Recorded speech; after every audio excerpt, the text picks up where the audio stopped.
Multiple journalists in group chats, by the way, I've been talking to people, have like wanted to report out this story, but other influencers are so scared of the harassment and abuse that they might get that they don't even want to speak on the record with their name. I can tell you firsthand, it has been wild. If you make a single tweet about this, it is filling up with comments of people being like, oh, of course, you're a Hasan dick writer. I'm getting people in my replies now who are responding to things that have nothing to do with this. I could make a post about, like, you know, Palestine or Sudan or something, and then it'll fill up with, oh, why haven't you tortured an animal today, you dog torturing piece of shit? And I was like, Jesus, like it's gotten to that point now. So everyone right now is up in arms thinking that Hasan shocked his dog. You could see him reach over, hits the thing, the dog fucking yelps. Initially, even Hasan's community was starting to question, did he just shock Kaya? Did he just use a shock collar on stream? He zaps the poor little dog for getting up, and then he says, why'd you make me do that? So what did he just do to that dog? Today, I want to talk about something. Oh my God, I didn't know it made it all the way to Gutfeld. I bet he had some incredible jokes, though. Yeah, that guy sure knows how to drop a delivery. That's been all over my feed lately and has been driving me absolutely crazy. For the past week, the internet has been dominated by the conspiracy theory that Twitch streamer Hasan Piker abused his dog using a shock collar during a Twitch live stream. There is, to be clear, zero evidence that his dog Kaya was even wearing a shock collar during that live stream. Well, yeah, but you gotta put the pieces together a little bit, all right? Come on, use your intuition. You know what's also wild about this whole story is that so many people who have claimed to be like dominated or directed, or at least their guiding compass, is logic, right? Like, hey, I analyze what I see, but I like to take in facts and data, and I'm not simply going to be going and basing my decisions based upon emotion. So I'm going to come here and I'm going to give you the facts straight as they are. Except in this case, where I think he definitely tortures animals. Without question. I mean, it's pretty clear. When you watch the video footage, I mean, the dog yelps, he's going like this, he's pushing the electrocution button. It's pretty conclusive if I ever have seen a shot before. Kaya is pictured wearing a canvas collar with a little AirTag holder in it in the original clip, where she yelped once after seemingly catching her nail on the dog bed. This led to a bunch of internet-pilled psychos crawling through hours and hours and hours of footage, claiming that Piker secretly abuses his dog. Their evidence of this is not even the footage where Kaya yelps. It's that in totally different clips, where she doesn't even appear to be in distress at all, she's wearing a collar with a small green light on it. Piker showed this collar on stream. But again, this degree of mass psychosis, which is obviously being inflamed by people like XQC and Voice Critical, like sitting there and then doing an entire segment where it's like, guys, I gotta be honest with you, like a lot of you goobers think that it's totally fine because you love Hasan to basically do apologetics for everything this guy does, but like, it's pretty damning, guys. Like, if you look at the footage, it's pretty conclusive, and then XQC saw that there's like a green blinking light, and it's like, I'm sorry, what the fuck are we doing here? What are all of you doing? What is going on? Is there any evidence outside of internet sleuth speculation based on a single frame? Or, well, as you can tell here, I've found the dog collar in question, and that collar, in fact, has a vibration function. But you could, if you wanted to, see these two prongs. What if you attached metallic prongs to them so it actually digs into the dog's skin, and then it adds more of a shock function? Seems pretty cruel. It's an electronic vibration collar with zero shock capabilities. Attempting to debunk this conspiracy that Hasan abuses his dog, however, has become largely impossible. First of all, you can't prove a negative, which everyone pushing this crazy conspiracy theory, by the way, actually knows. It would be like asking me to prove that I've never punched someone. Again, you can't prove a negative. After Hasan revealed the vibration... I hadn't even thought of this before, though. What's the deal with Taylor Lorenz punching people? That's the first time I've heard of this. Has she denied it? Is there denial going on? Because, like, I don't know. I hadn't even thought of it before, but now that she's put that out there, and now I got that in my head, I bet she's probably punched people. She's just not willing to talk about it. What does that tell you? Collar on stream, bad actors attempted to leverage the fact that he put a small piece of tape on the back to conceal his phone number, which is like written in Sharpie on the back of the little vibration box, as evidence that he's some... Are you shocking your dog right now? That's true, you can't see my hands. But how do we know? You know, I'm not anywhere near famous enough for XQC to do an entire investigation, but look, I can do this little piece of evidence. There's Chico sleeping. He looks cozy. He looks safe. But I am technically blocking the frame right now of what could be a shock collar around his neck. So there you go. As you can tell, no shock collar, nothing. And as of right now, there's zero evidence. Ooh, unless I manipulated the footage. Which I didn't. This is live, I think. How secretly modified and soldered down shock collar prongs, something that would basically be like impossible to do, like impossible. I'll pause here to say that I've met Kaya IRL. I have never seen her in a shock collar. I've spoken to people who have walked Kaya, babysit Kaya, probably spent hundreds of hours with this dog. And according to everyone I spoke to, in 0 instances has she ever been abused. Not a single guest on Piker's Twitch stream in the years and years and years that he's had Kaya has said that they've ever seen Piker mistreat Kaya. It's not a shock collar. I've seen that collar. I've used that collar before.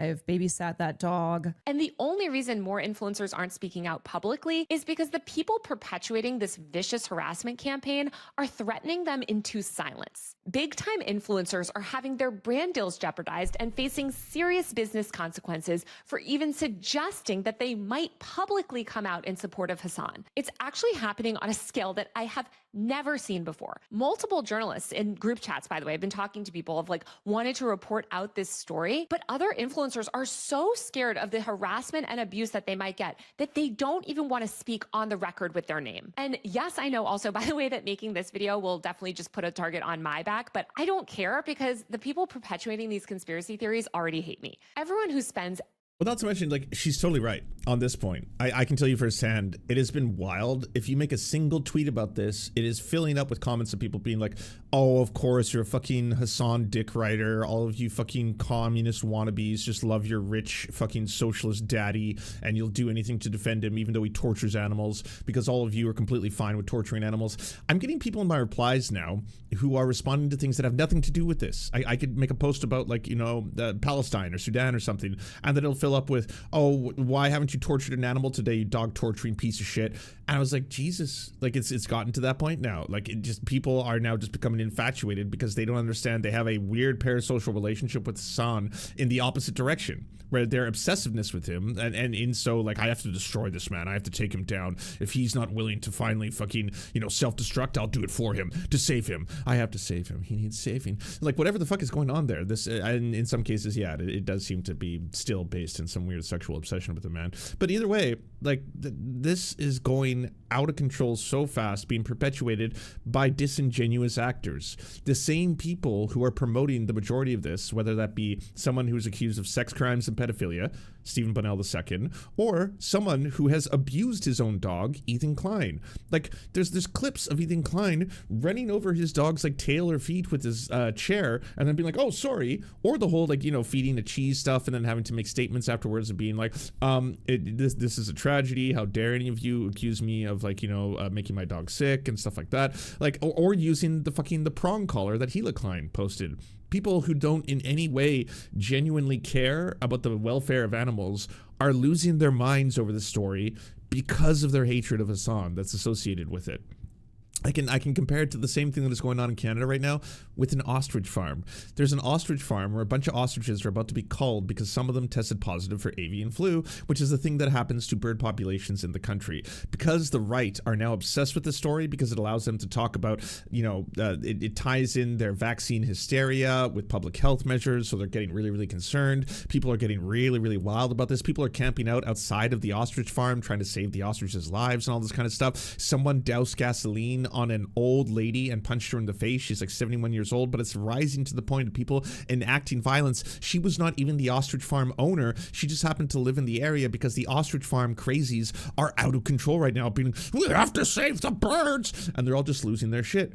None of these people genuinely care about animal welfare. You know how I know that? None of them have spoken up once about factory farming in Canada, about the fact that we killed nearly 1 billion birds every year for human consumption. In many cases, in abhorrent living conditions. It is inhumane how we treat poultry in this country. That is something worth discussing and should be brought up. But none of the people right now pretending to care about birds care about that. Like if you were like, well, maybe we should talk about factory farming. Maybe we should reduce the amount of consumption that we're doing, especially when we're making these birds live in really small cages to the point where they actually try to, like, you know, beak and kill themselves with their own beaks. So we had to start cutting their beaks off. And then a lot of them are being actually given Prozac and antidepressants because of the high rates of the birds actually experiencing trauma from the torture that we're enforcing upon them on a massive industrial scale. We should talk about it. Nah.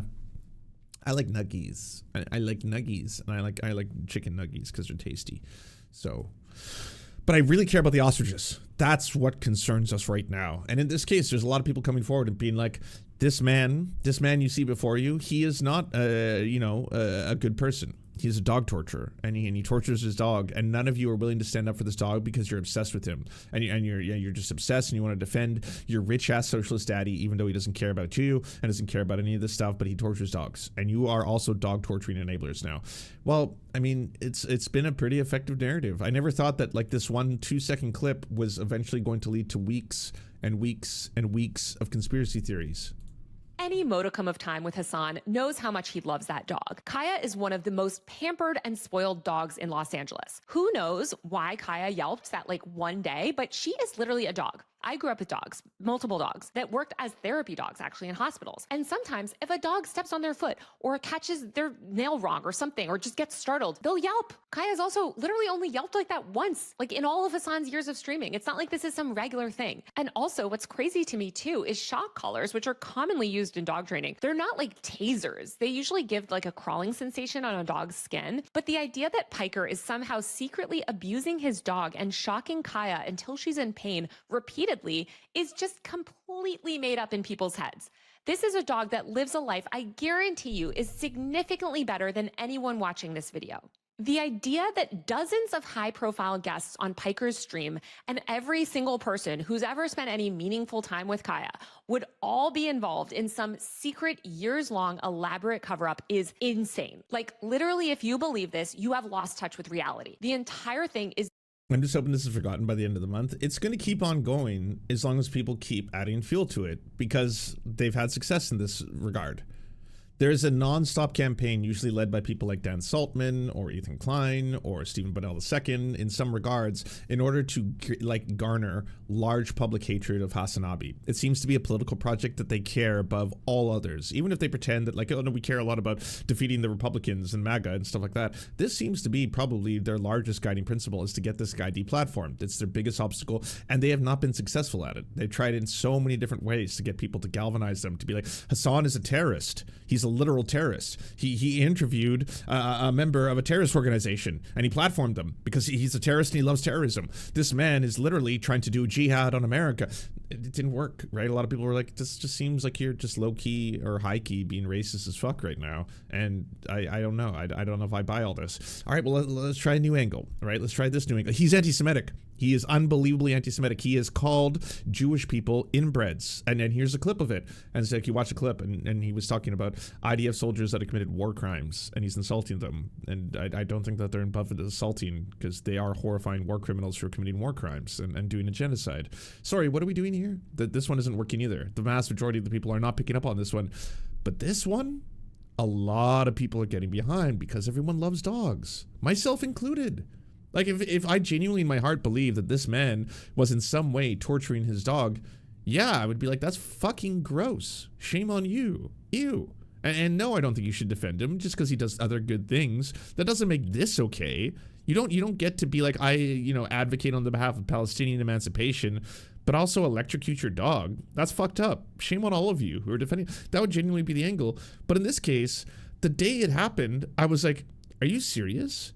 This is the clip that everyone is sharing in all corners of the internet to say that this guy electrocuted his dog, and the evidence is going as far as I think that that's what he's doing when he goes like this. I'm sorry, but like Taylor's completely right here. It's really impossible for anyone to disprove a negative accusation. Like, if you tell someone, hey, by the way, why do you punch old ladies in the face? I don't. Okay, do you have proof? Proof that I don't punch old ladies in the face? Like, just leave my house every day? Yeah. Do you have proof? Do you have proof? Can you prove that you don't punch old ladies in the face? That it's not a thing that gets you off? That you actually get off sexually when you punch them in the face? No? Case closed. I mean, that's all I needed to hear. Not even going to deny it. Right there. Do you see this? Do you see this shit? I said just flat out to him, why do you punch old ladies in the face? And he's like, I don't. And then I was like, do you have proof that you don't? And he was like, I no. That's pretty fucked up. Look, I'm just speaking from experience here, okay? If I didn't punch old ladies in the face, I would have proof. I would want to show other people that I do not do. But this guy, he's not willing to do that. Pretty fucked up, bro. And then you're just like, okay with doing that, and then you get off to it. The most idiotic and deranged conspiracy theory that I think I've ever covered. Like, this is literally like, it's QAnon flat earther level shit. Nevertheless, the story has been weaponized by the far right to launch a multi-platform smear campaign against Piker. Laura Loomer has posted relentlessly about it. Tech founder Palmer Luckey is offering No, to be fair, that's just because she wanted to eat Kaya's dog food. $100,000 to anyone who can tear apart Hasan's vibration collar, which I just want to say again, Kaya's like not even wearing in that original clip. She was just wearing her regular canvas collar with the AirTag holder. I feel like I'm taking crazy pills. Prominent Silicon Valley venture capitalists are weighing in. Posts pushing the conspiracy theory are among the most viewed posts of all time on But you understand why, right? Because if you have a guy who spends all day being like, hey, by the way, all these tech bro Silicon Valley like charlatans are actually on the verge of destroying the global economy.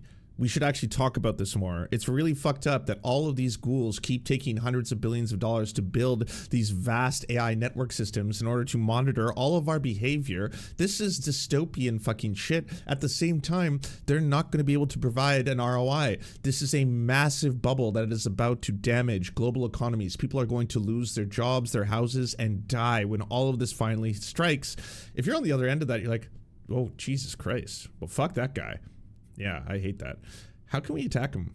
Oh, shit. Apparently, people are saying that he is a dog torturer. All right, that one goes pretty well. Subreddits like live stream fail. Israeli news sites have been mainstreaming the conspiracy along with a slew of low-quality SEO-driven outlets. Democratic influencers who are part of Chorus and the 1630 Fund's dark money influence campaign, like Suzanne Lambert, a failed comedian who called...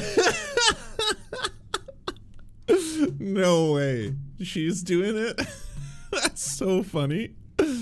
herself a Regina George liberal, have also been pumping out this conspiracy. Even PETA has weighed in, though to be fair, PETA was like, Hasan said he doesn't use a shock collar. Like, what are we supposed to say? Piker has been subject to politically driven smear campaigns for years, but this latest manufactured controversy reveals a toxic new dynamic that I think will define the next era of the internet. Outrage-driven, Gamergate-style social media hate campaigns combined with the 24/7... This, by the way, is what a lot of people don't realize that they are enabling and adding fuel to. Even if they think that, like, you know what, bigger picture here, Hasan is a radical commie socialist. He's trying to basically end the U.S. relationship with Israel. That's dangerous. And even if I don't in my heart believe that he actually tortures animals, it's for the greater good here, folks. We got to get rid of him. And this could prove to be true.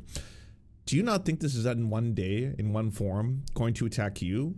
How many liberals at the end of the day are not eventually going to be made targets if you ever get too close to power, or if you ever threaten MAGA or conservatives on a genuine scale that they don't feel that they can contain or control? You don't think that they're going to release something of this nature in the other direction? And guess what? While liberals might lose their taste or their teeth for this kind of disingenuous battle, people who are extremists never do. They are willing to lie about anything. Do you see the way they spent years trying to convince the world that gay people and trans people are pedophiles and groomers with zero evidence? In the other direction, all of them, in terms of like Republican senators, Republican lawmakers, Republican members of the House, fucking conservatives in Canada, preachers, police officers, they're all turning out to be pedophiles. It's like story after story. Yet another person. This person worked for Turning Point USA. This person worked for fucking, you know, the what is it, Ben Shapiro's outlet. He was caught, you know, being a pedophile. This person was caught with child pornography. This person was caught abusing children. story after story after story, it's not as if they ever change course. It's not as if they ever were like, all right, so because we have established that we care a lot about child abuse, about child sexual, abuse material and stuff like that, we're going to have to call out our own. All right. And so I'm going to have to say that it's pretty fucked up that we've been hanging out with Russell Brand so much at this point in time. Nah. None of that. They just they steer the course. They keep going down it. They just ignore the stories of reality and keep spreading misinformation to make people believe that drag queens are inherently groomers. The drag performances are inherently sexualized. And it works because they never stop, and they can get enough fucking useful accomplices along the way who might be like, look, I'm not really against the gays. I've had some fun at gay clubs, I gotta be honest with you, but like, the shit's going too far, you know? I think that, like, honestly, we can all admit that it's kind of weird if you're going to be doing like a drag performance in front of a kid. So at that point, yeah, I mean, it's kind of yikes. I gotta be honest with you. It's just, they keep going, they keep going, and they keep going, and they keep. So you might think right now that doing this is just a means to an end, a necessary evil, if you will. Something where you can be like, this is going to just take down Hasan, and then after that, we can get back to trying to do our center-right neoliberal project, and we won't be so impeded by having a really strong voice on the left who advocates for things like socialism. And you know, again, this may just at the end of the day be something that we have to get done.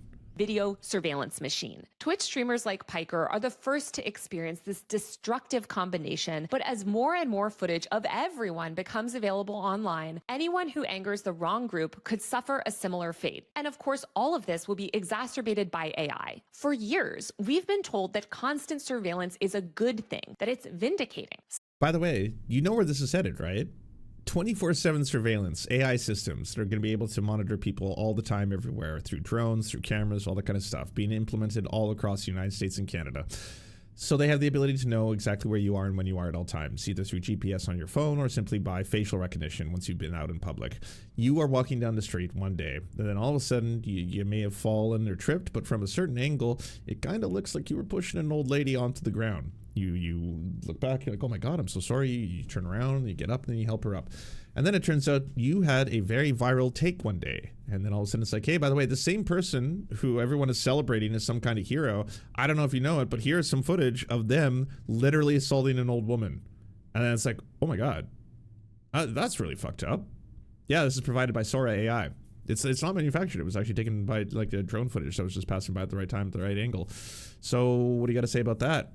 And then everyone will be like, hey, by the way, if you defend this person, you are defending people who assault other people, people who assault women. That's disgusting. Shame on you. You get this massive kind of Gamergate-esque anger that is happening right now in this clip. And this clip didn't even need to be provided by AI systems, right? But you are getting people in replies. And again, people so upset about this who are replying to things that have nothing to do with Hasan. That's the level of obsession where it's just like, well, fucking, yeah, why don't you defend dog abusers some more, Lance? This is a post about Olivia Chow dancing in Toronto. What does this have to do with Hasan?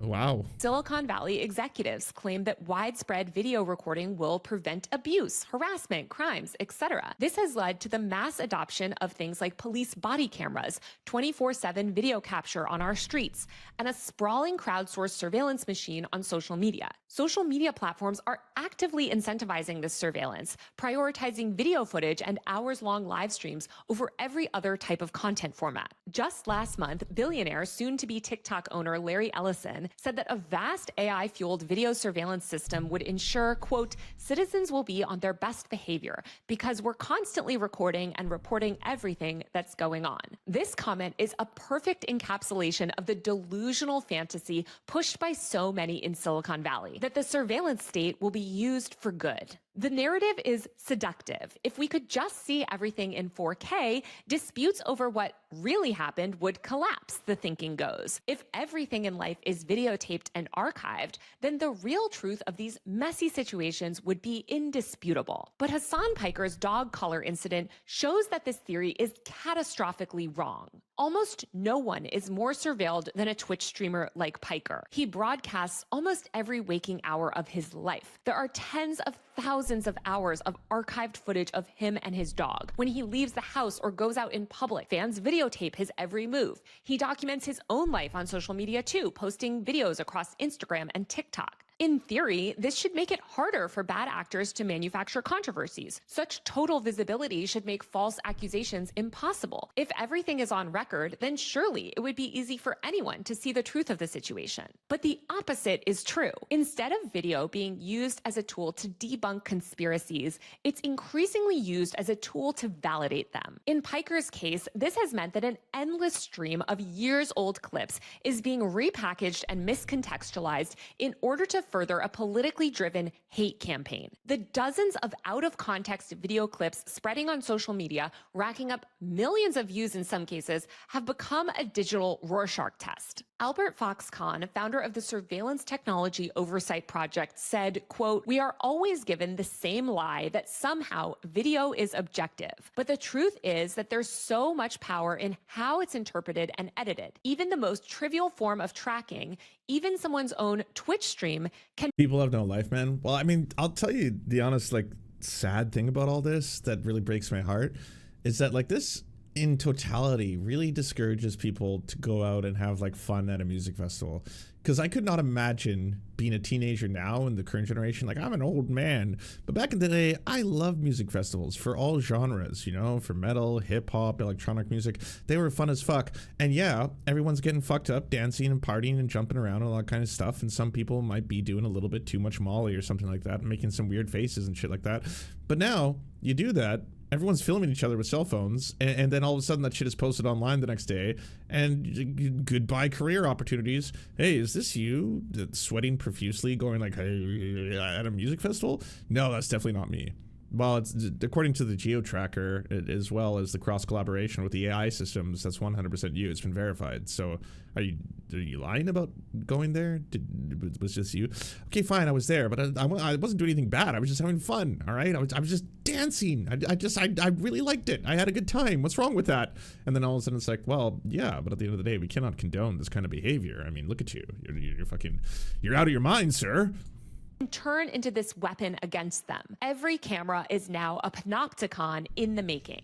Josh Citarella, an artist and researcher who studies online communities and radicalization, put it this way, quote, "Conspiracy theories and disinformation are flourishing because endless video archives are available. So long as the video archive exists, people can cherry pick and make these new narratives. If the videos didn't exist or were closed, then the narratives wouldn't seem credible. The possibility of people finding disingenuous clips to piece together a false story in an even marginally convincing way wouldn't be possible." Because each new clip has the potential to go viral and every major social platform right now is incentivizing video, users across the internet are incentivized to participate in these crowdsourced forensic investigations. The hate campaign against Piker has already spawned a cottage industry of video analysts and Reddit internet detectives who have been pouring over thousands of hours of live streaming footage, analyzing every video frame and constructing elaborate conspiracy theories about what really happened.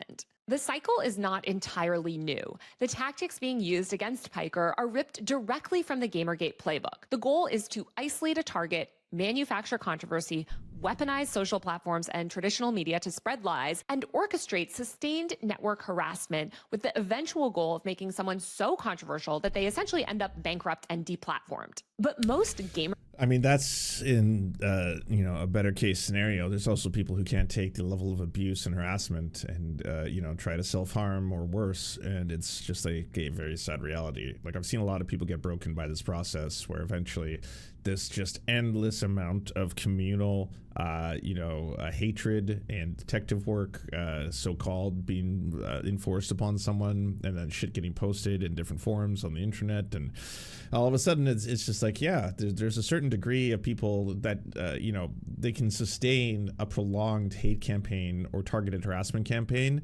but when it grows to a certain size and it starts impacting their family and their friends and their family's friends and stuff like that, some people, they honestly can't take it anymore. It's all so hyper juiced now by tech and all the by the technology, essentially. Gamergate style campaigns have traditionally relied on more text-based media or vague accusations about the business dealings killings or journalistic practices. Bad actors might use a few screenshots here and there or some out-of-context comments, but the doctored evidence presented in these campaigns hasn't traditionally been video in nature. That has all changed with the rise of clip culture, the proliferation of this new... James from the internet! Thank you for the rating party 151. Good to see all of you, friends. Hi, we're currently doing a deep dive investigation into Taylor Lorenz' new video, describing about how all these gates are getting manipulated by the internet, essentially, and utilized to violently take people down when they're not based in reality.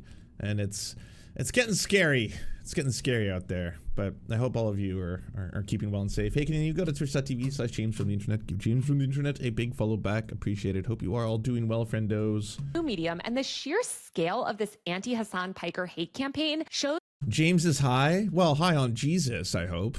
that we're entering a new era of the weaponization of the internet, driven by attacks where video has undeniably replaced text as the raw material for conspiracy theories. Albert Fox Khan, again, of the Surveillance Technology Oversight Project, which is awesome, by the way. Oh, thanks, James from the internet. I'm glad you were not too high to be able to hit the subscribe button, but I appreciate it. Thank you, James. Actually, I should give shout outs to other people too. James for the internet, thank you for resubscribing and rating. Midnight Null Night, thank you for resubscribing as well. Kaya Gate, Collar Gate, whatever it's called, has been a godsend for the unemployed, parasocial losers, and miserable freaks of no worth. ISIS terrorizing U.S. citizens and the Gaza ceasefire has been violated, but sure, let's focus on this bullshit. It's the sad reality of this entire fucking spectacle, and that people aren't willing to actually just realize and take a step back. And I think the saddest thing is that people don't realize the parasocial relationships are affecting their own ability to think rationally or clearly. Like, it's so weird that you were dropping into the replies of complete strangers to call them dog torturers because they had the audacity to be like, I don't think this is true, or even to be like, this is weird, guys. I don't know if it's totally accurate to say that he's a dog torturer based on this. And then on something it's like, no, he's definitely a dog torturer. It's as clear as day.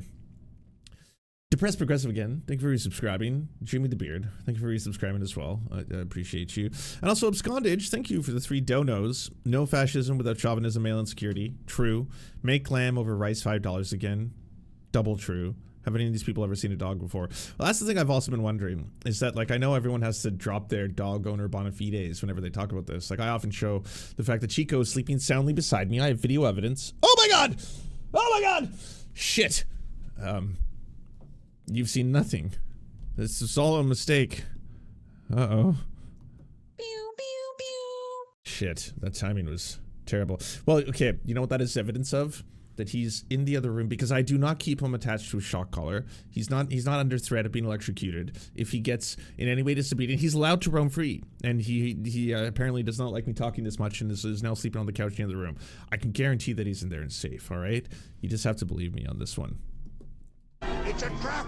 Said, quote, with more footage being taken from more places and shared more widely at a time where journalism institutions are breaking, rather than being a way to bring us back down to the ground, video ends up just fueling these conspiracy theories. Influencers willingly monetize their own surveillance in order to turn their lives into content for profit. But if we continue down this path, the experiences of Twitch streamers will become more common in everyday life. The weaponized internet will merge with the surveillance. By the way, I've seen that. I have been to, like, you know, restaurants and bars where people are filming themselves live. And I'm like, you know, as someone who does that for a living, I feel it's really icky. Because I'm like, everyone around you is not consenting to this, by the way. Like, just to be a part of your live streamed experience, just because, you know, hey, yo, I'm in here. This place is fucking crazy. Look, I'm going to order something at the bar now. Like, everyone who's around you didn't agree to be in front of whatever your audience is and participate in your live stream. This is my live /TV show, right? It is kind of strange.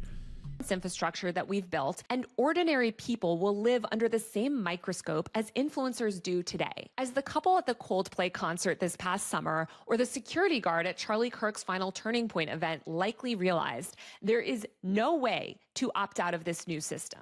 AI will inevitably make all of this worse. Deepfake video generation tools are being rolled out en masse while media literacy plummets.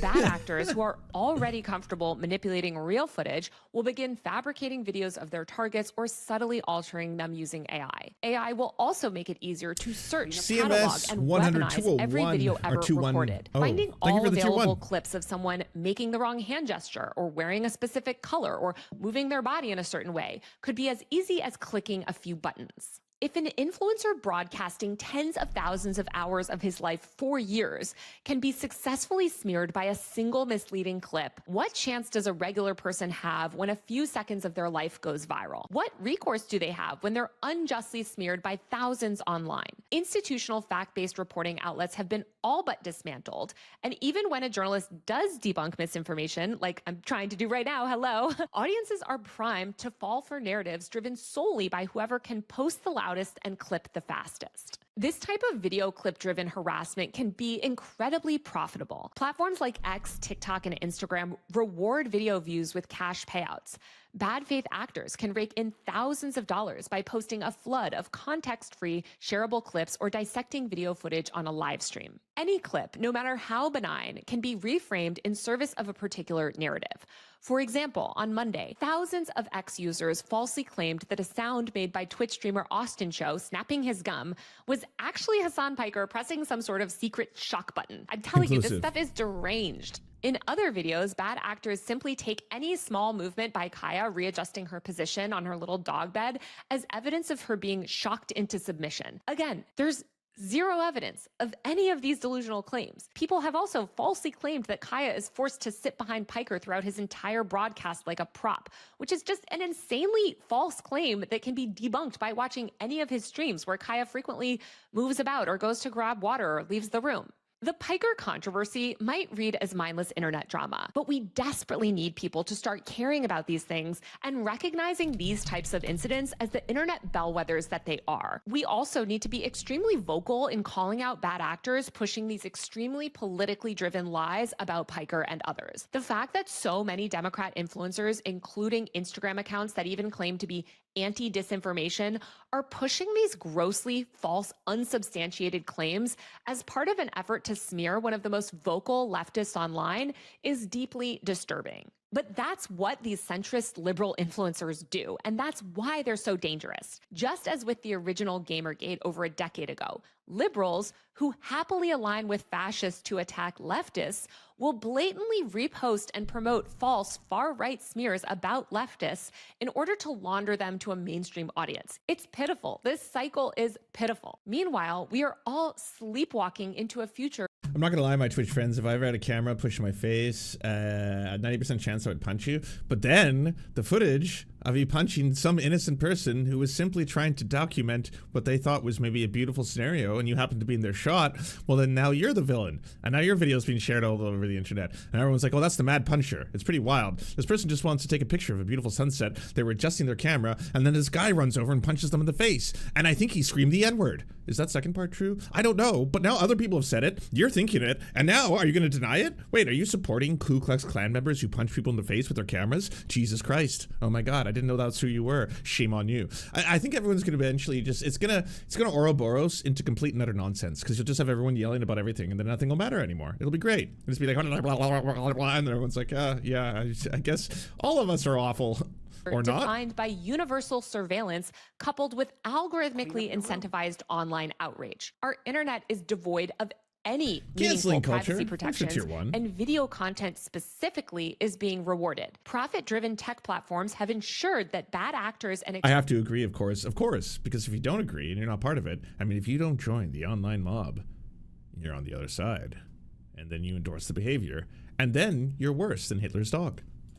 Extremists reign, and we've allowed tech oligarchs to dismantle all vestiges of a shared reality. And I think we're really only beginning to see the consequences of this new system. As Albert Fox Kahn, I'll disagree for the first time in this video on Taylor. I think that this is basically just being accelerated and weaponized by these new AI systems, but otherwise this is the same shit, like you said earlier, that's been going on since Gamergate. Exact same strategy, same playbook.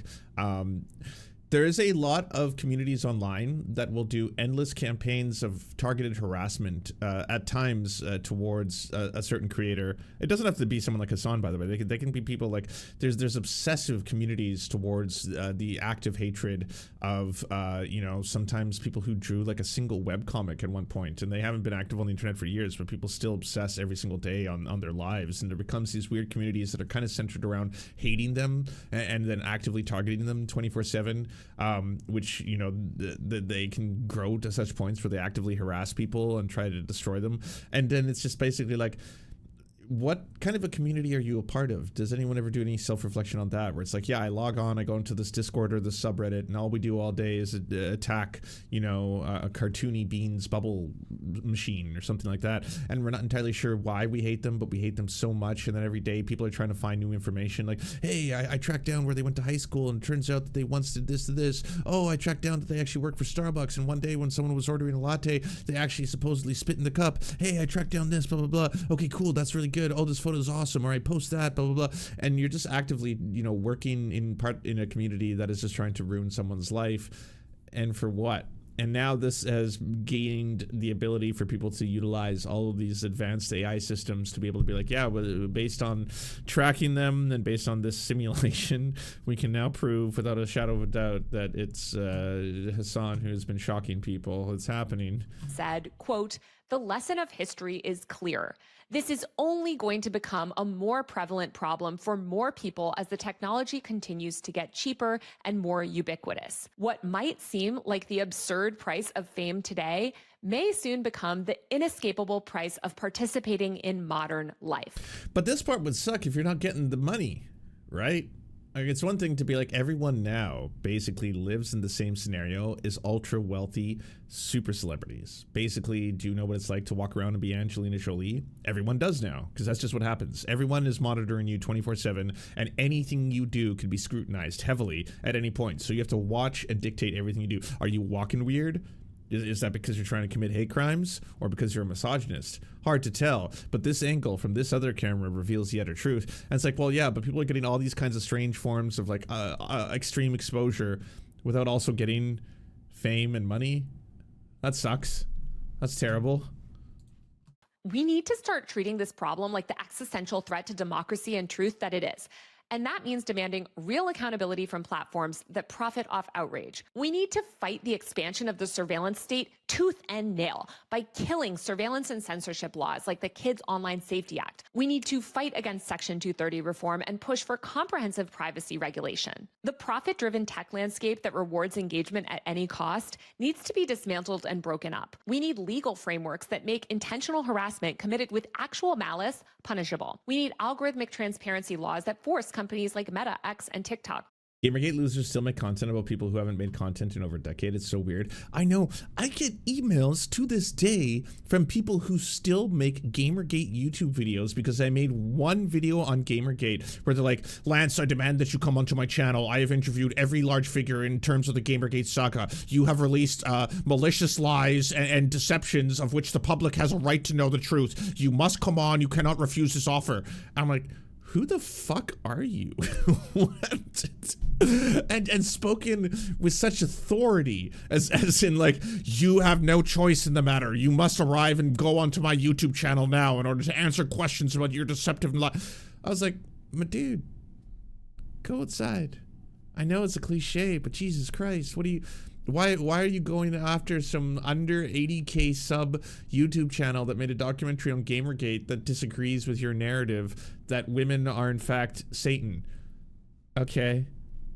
People can disagree with you. I do not think all women are Satan. And just because you do, you have a right to do that. I'm not going to demand that you come on my channel because you think all women are Satan. You have a right to think that and to put that out there, right? And then people can criticize you for it and also say, that's a fucked up take because not all women are Satan. There's a few that are satanic, but a lot of them are lovely. And so I just think the whole thing is pretty wild. Still, people are still making Gamergate content. It'll never end. It's weird because it's gone beyond the financial incentive to do so. Most people who made their millions off that entire fiasco have moved on to the controversy of the week. right? Like, it's basically now that they moved on from being like, there's SJWs, feminism, third wave feminism is destroying society, to Sweet Baby Inc., DEI, wokeness is destroying society, and they just follow the dollar. It's basically like, yeah, whatever outrage is going to make people mad today. It's Ghost of Yutei, because apparently it's not having attractive enough women in the game. Wait, it's selling really well. Well, that's just because it's not the go woke, go broke stuff. It's because of the cancel culture inverse polarity to the Sweet Baby Inc. ratio of the, like, it's just like that going down all the time. Just absolutely wild, you know? It's like people who are still protesting COVID lockdowns. I know, they'll never stop. It'll never end. I have to, unfortunately, though, because I do have to go watch and make sure Chico's okay and go walk him, because I love him. That's why. Thank you so much to our patrons for making this show possible. We could not fund it without you. And if you want to join, please check out patreon.com/theserfs to unlock bonus episodes, uncensored content, and all the good stuff. Thanks to Anna Loves Riley, Addercap, Bobby Lasers, Cheryl Alvarez, Comrade Junkie, Doug Caddy, Everything Important, Hegbard Salim, Multimondi, Omni, Political Papi, Preston Kroll, Quiet One 85, Riley and Anna, Roller Dragon, Cernicus, Stellar Gwyn, Sebastian Demmel, Tigwick, and Words Greenwood.